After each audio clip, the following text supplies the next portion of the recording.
Hello students, welcome to science class 10th by Gaurav sir. बच्चों, हम बात कर रहे हैं acid bases and salts chapter के बारे में और हमारा आज का लेक्चर नंबर है 8। तो आइए बच्चों पढ़ते हैं लेक्चर नंबर 8 में हम क्या बात कर रहे थे।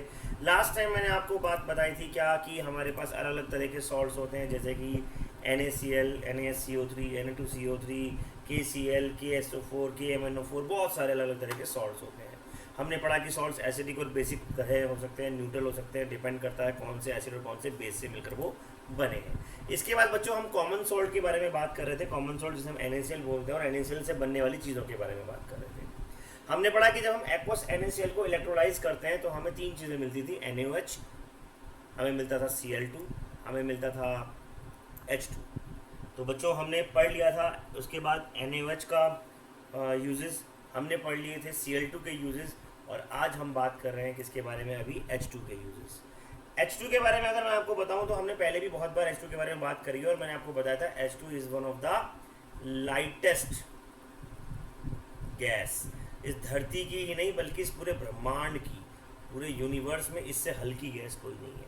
और हल्की होने के साथ साथ ये बड़ी खतरनाक भी है, यानी कि it is highly inflammable gas. Inflammable बहुत ज़्यादा है, इसकी कैलोरीफिक वैल्यू बहुत ज़्यादा है। कैलोरीफिक वैल्यू मतलब जब ये जलती है तो बहुत ज़्यादा हीट निकलती है। तो H2 जो गैस है वो हाईली इन्फ्लेमेबल है, हाई कैलोरीफिक वैल्यू है और साथ साथ क्या है, इन्फ्लेमेबल गैस है। तो इसीलिए इसको अलग अलग जगहों पे यूज़ करते हैं। इसीलिए इन तीनों कारणों की वजह से सबसे पहली बात तो इसको यूज़ करते हैं कहाँ पर, in a liquid hydrogen is use as a fuel in a rocket fuel के अंदर इसको यूज़ किया जाता है। खैर, इसके अलावा हाइड्रोजन गैस को कहाँ यूज़ किया जाता है, हाइड्रोजनेशन ऑफ अनसैचुरेटेड ऑयल, इसमें हम वनस्पति घी से रिफाइंड ऑयल बनाते हैं। वो आपको पढ़ाऊंगा मैं, जब काबिज कंपाउंड पढ़ाऊंगा तो वहाँ यूज़ करते हैं। HCl की प्रोडक्शन में यूज़ करते हैं और मिथेनॉल वगैरह बनाने की प्रोडक्शन में यूज़ करते हैं। मिथेनॉल क्या होता है, डिटॉल वगैरह के अंदर जो कंपाउंड होते हैं, एल्कोहलिक कंपाउंड होते हैं, उनमें से एक कंपाउंड है, इसका नाम है मिथेनॉल। वहाँ पर H2 गैस को यूज़ किया जा सकता है।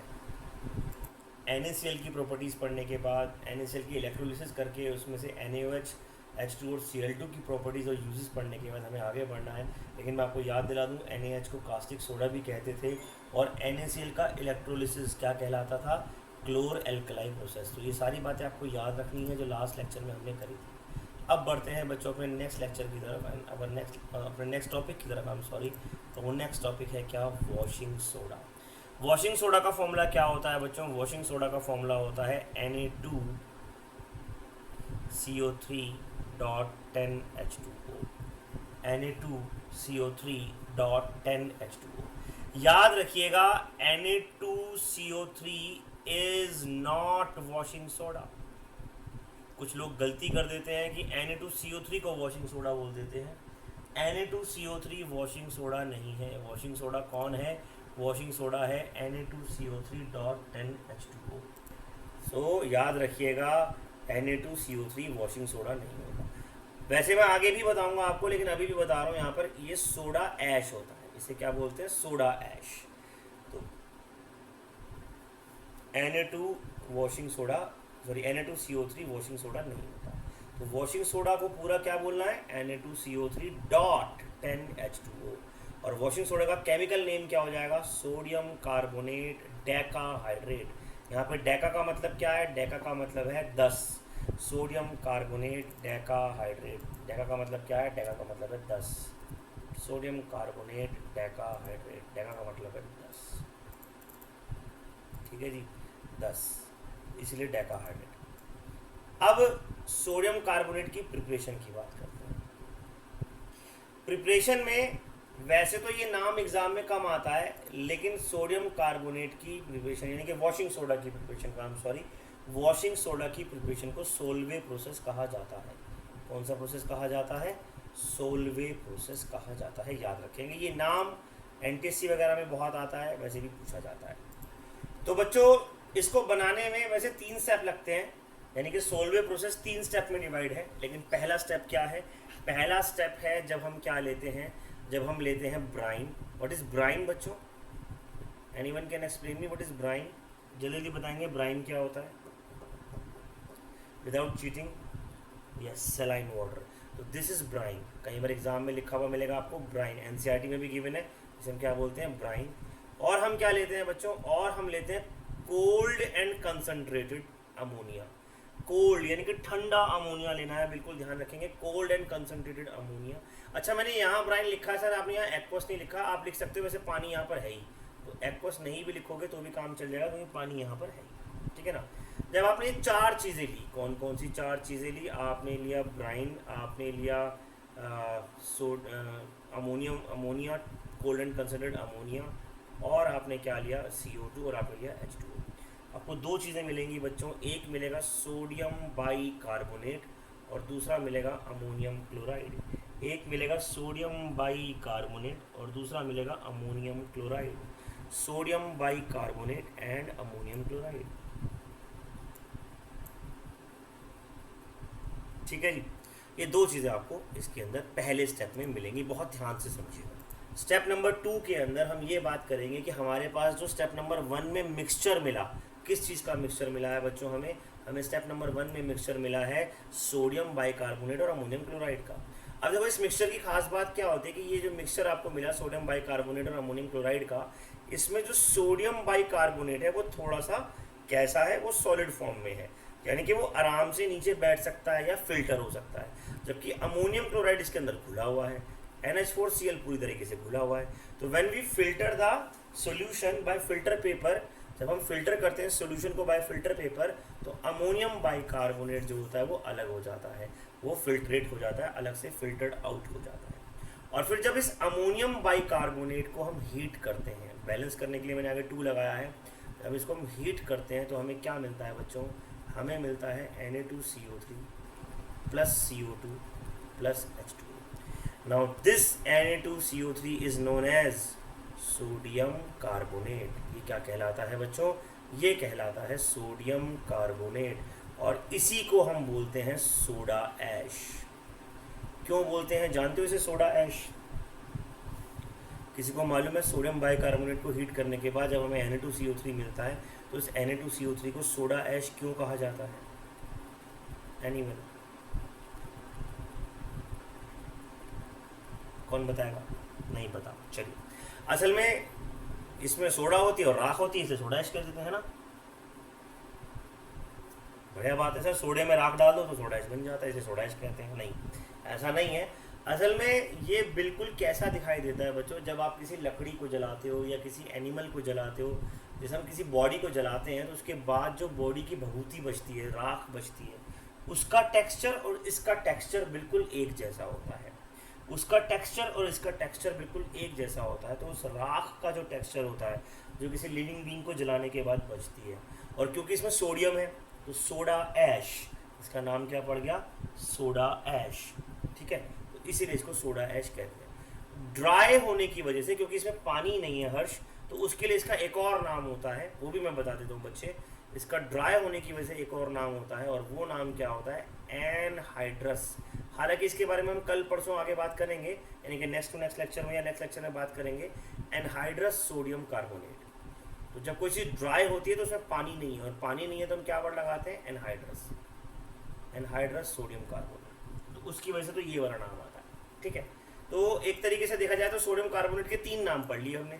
सोडियम कार्बोनेट तो है ही है, फिर हमने सोडा ऐश भी बोल दिया, और फिर हमने उसको एनहाइड्रस सोडियम कार्बोनेट भी बोल दिया, क्योंकि हर्ष ने कहा कि भाई सर ड्राई है, इसलिए तो ड्राई वाला नाम ये वाला होता है, ठीक।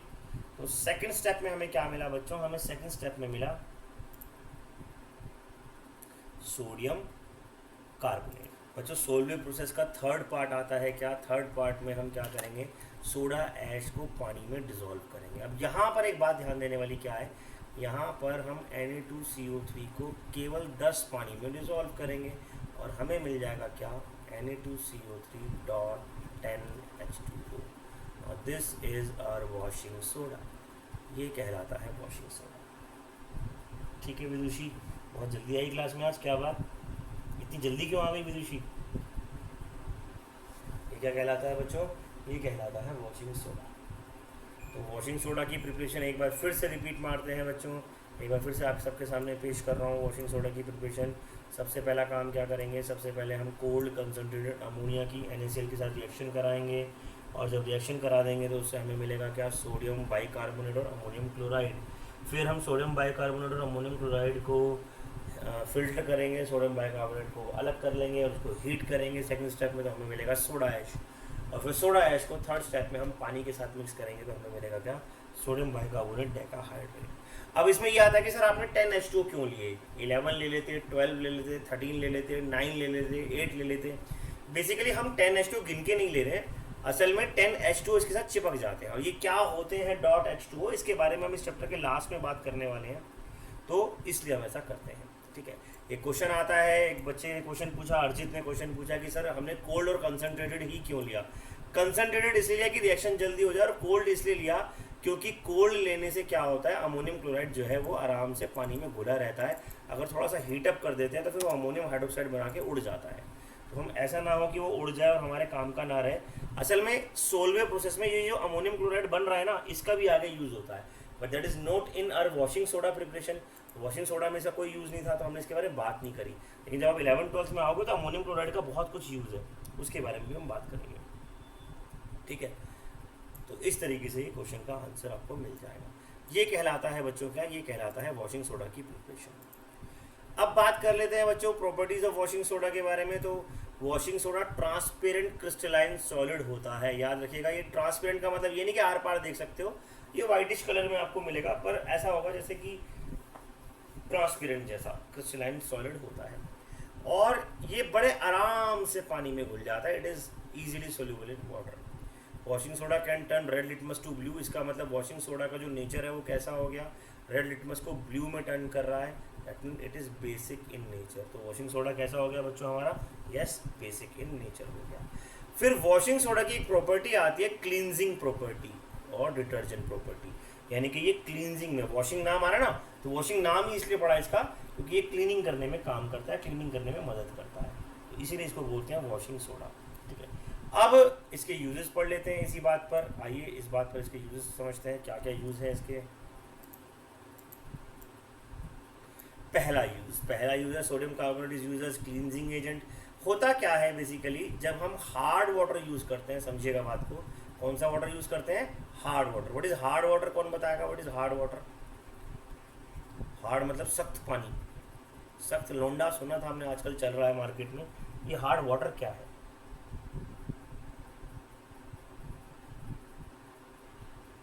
आइस, वाह, मतलब कुछ भी। इसको कहते हैं कहीं की ईंट कहीं का रोड़ा, भानुमति ने कुनबा जोड़ा। जो D2O तुमने बताया तनीषा, मैं सुनना चाह रहा था ये वाला आंसर बच्चे। D2O is not hard water, it is heavy water. D2O is heavy water, याद रखिएगा। D2O क्या है, हैवी। नहीं भैया, डर्टी तो आप कह सकते हो, पर डर्टी भी कैसा डर्टी, मिट्टी का पानी, नाली का पानी, कौन सा पानी।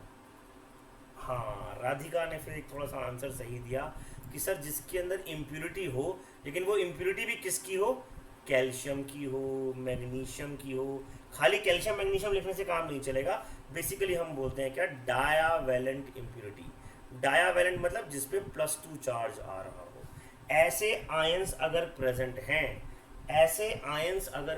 हैं तो ऐसा पानी, ऐसा जल कहलाता है हार्ड वाटर, सख्त पानी। ठीक है, ये पानी बड़ा सख्त हो जाता है, इसको सख्त पानी हार्ड वाटर क्यों कहते हैं। अगर ऐसी इम्प्योरिटी है तो हार्ड वाटर क्यों कहते हैं, वो समझते हैं।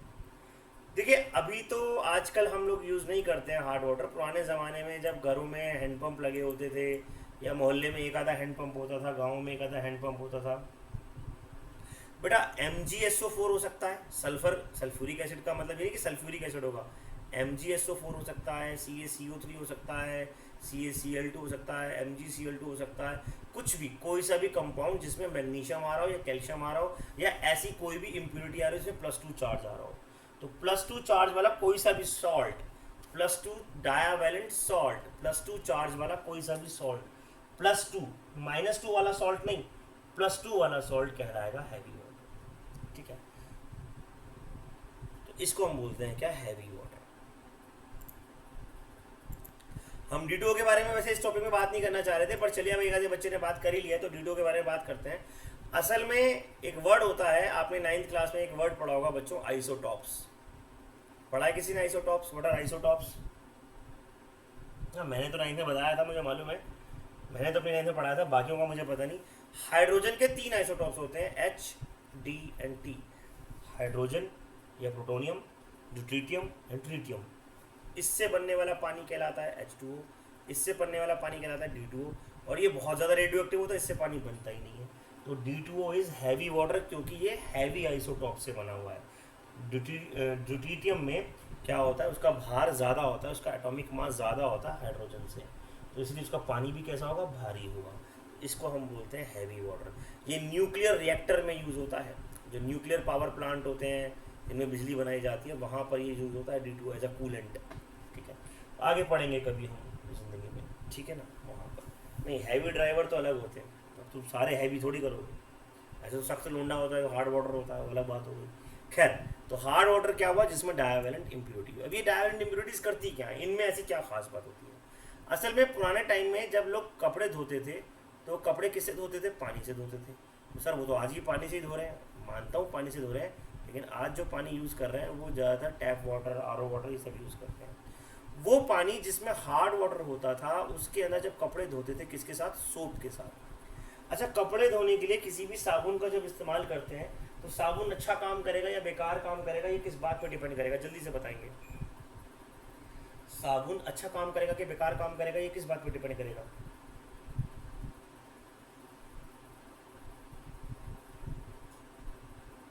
नहीं, ये डिपेंड करेगा कितनी झाग बन रही है। तुमने कभी अगर डिटर्जेंट के ऐड देखे हो, तो वो क्या बोलते हैं, निरमा सुपर, ज़्यादा झाग वाला, कण कण में जाकर करे सफाई, 10 हाथों की शक्ति वाला, है ना, बोलते नहीं बोलते। तो वो बेसिकली लेदर कितना बनाएगा, yes, the word is leather. और ये वो लेदर नहीं है जो चमड़ा बोलते हैं हम, ये लेदर है झाग, लेदर इज झाग। तो जितनी ज़्यादा झाग बनेगी, समझ लो उतना अच्छा काम कर रहा है। अब जब हार्ड वाटर में सोप मिक्स करते हैं, तो भाई लेदर नहीं बन पाती, और लेदर नहीं बनती तो भैया फिर वो क्या होता है, फिर वो ठीक से काम नहीं कर रहा है। इसका मतलब क्यों काम नहीं कर रहा है, क्योंकि हार्ड वाटर की इम्प्योरिटीज सोप के साथ मिलकर सोप को प्रेसिपिटेट बना देती है। अब जब सोप प्रेसिपिटेट बन गया तो अपना काम ही नहीं कर पाएगा,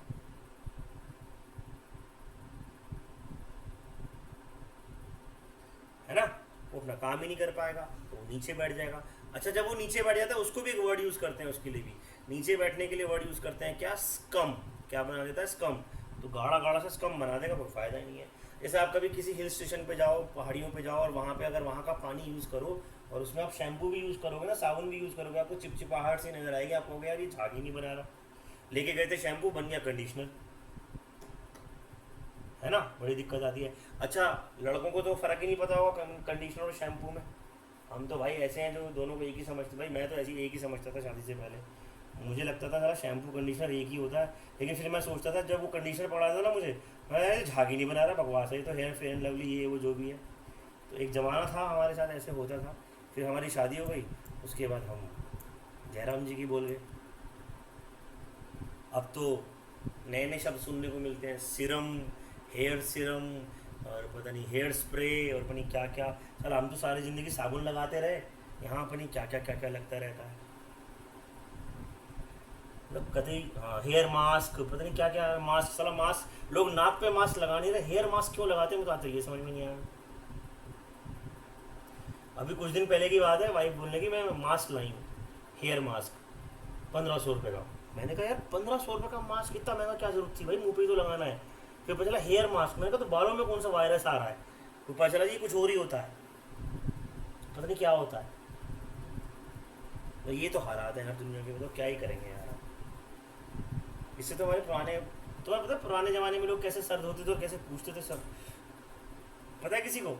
दादियाँ वगैरह जब तुम्हारे सर धोती होंगी तो कैसे सर साफ करते थे, सुखाते कैसे थे मालूम है? आजकल तो ड्रायर आते हैं, आजकल तो ड्रायर आते हैं, पहले कैसे सर सुखाते थे? पूछना ज़रा कभी मम्मी से अपनी, कि आपकी मम्मी, मतलब आपकी मम्मी तो नहीं, पर आपकी मम्मी की मम्मी, आपके पापा की मम्मी, यानी कि दादी, ग्रैंड मदर, ड्रायर ना यूज़ करते थे, धूप में क्या बहुत ज़ोर ज़ोर से बालों पे कपड़ा फेंकते थे, धाए धाए धाए धाए कपड़ा मारते थे, बहुत तेज तेज। पूछना कभी। हाँ हाँ हाँ, वैसे ही पूछने की तरह, और फिर उससे बाल सुखाते थे, पूछना, मज़ा आएगा तुम्हें सुन के। टॉवल से, यस, टॉवल को बहुत ज़ोर ज़ोर से सर पे मारते थे, ऐसे लगता था माता आ गई।